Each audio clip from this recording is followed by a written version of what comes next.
unpack your grief. Unpack your grief.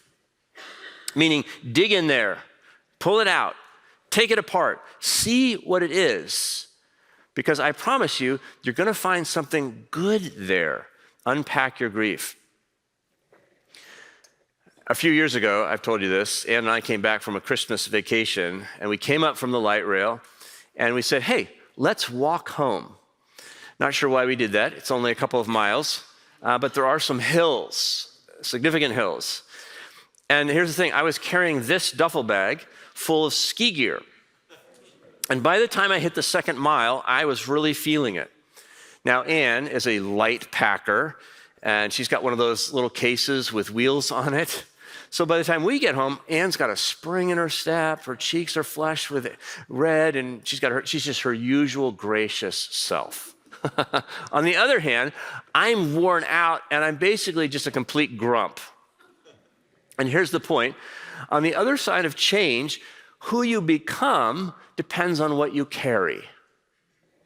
Who you become depends on what you carry. You gotta unpack your grief. Look at the disciples of John the Baptist. Things are changing for them. And apparently someone comes up to them and says, hey, you guys know there's a new baptizer in town?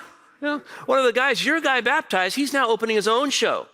And it's getting pretty big. In fact, I hear some of your own folks have left and are going over to him, or something like that.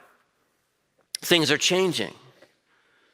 And we know in this story, it's good change. Jesus is coming, and that's good for them, and it's good for us all. But notice, they're feeling loss. They're losing market share, losing influence, losing status. They're losing what's familiar to them, and they're losing what's actually quite important to them. I mean, those early days with John were a work of God, a voice in the wilderness, a movement of repentance and restoration and revival. But that was then. Things are changing now. Verse 25 tells us a discussion arose. A discussion. Other translations say a dispute or an argument. They're arguing with each other. Why? What's the baggage? It's what they're carrying.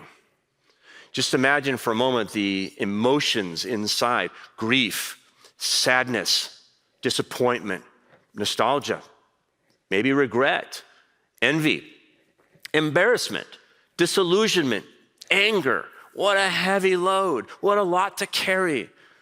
Of course they're having disputes and arguments. Richard Rohr says, pain that is not transformed is transferred. They need to unpack their grief. It's what you must do in the wilderness. There's a book of the Bible, did you know, called In the Wilderness. That's the Hebrew name for it. We call it Numbers. And we learn two things in the wilderness. First, that you and I resist change. And no matter how great the promise of tomorrow, there's something inside us that always wants to go back. But the other thing we learn in the wilderness is that God meets us there. God meets us there. He leads us through to a land of promise. We studied Numbers a few years ago here, and here's what I learned. With change, you have a choice. You can either grow in bitterness or you can grow in grace. You got a choice. Grow in God's grace. So the disciples are coming to John the Baptist, and they're in their own wilderness. And frankly, I think they're on their way to bitterness. Listen to what they say in verse 26.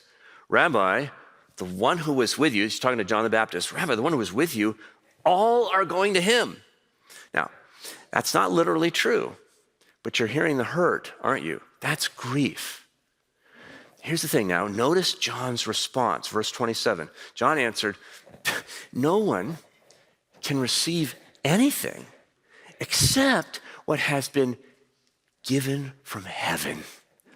There it is right there. Look at that closely. This is the beginning of really deep wisdom. He says, friends, this is not about what you've lost. It's about what you've been given. This is about gifts and a giver. The one who is with me would have nothing if this giver were not giving to him.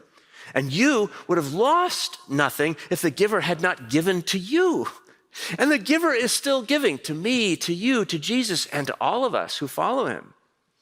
And the gifts of yesterday shall be followed by the gifts of tomorrow, greater yet. And someday soon, all will be swallowed up in victory by the gift of the giver himself. Do you see? You see what he's saying? This is, follow me here.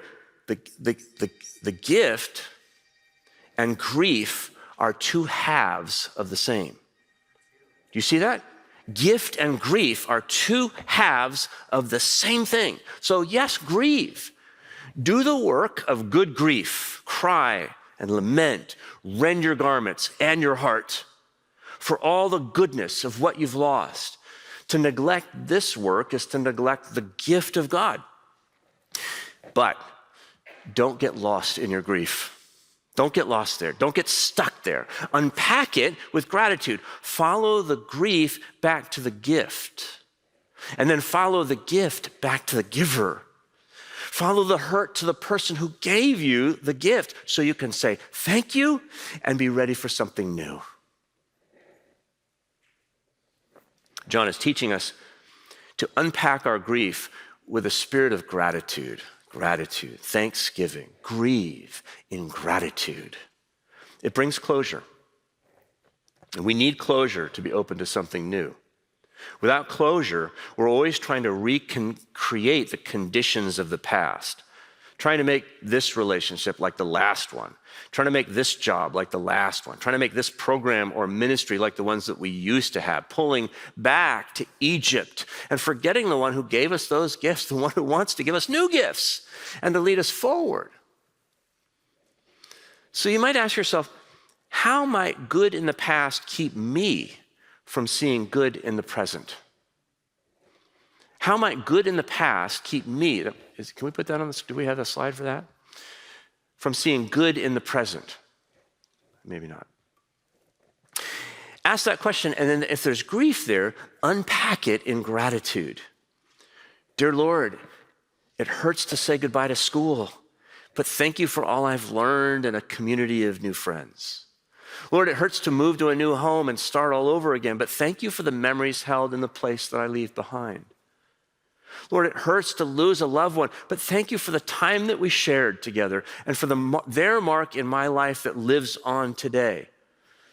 Or for me. Lord, it hurts to leave this church, but thank you for the family you gave me here, for their love, for their witness, and the 17 years you used to shape me more into the image of your dear Son. This is what Joyce Rupp calls praying your goodbyes, praying them. Because unless we say goodbye well, we can't say hello well.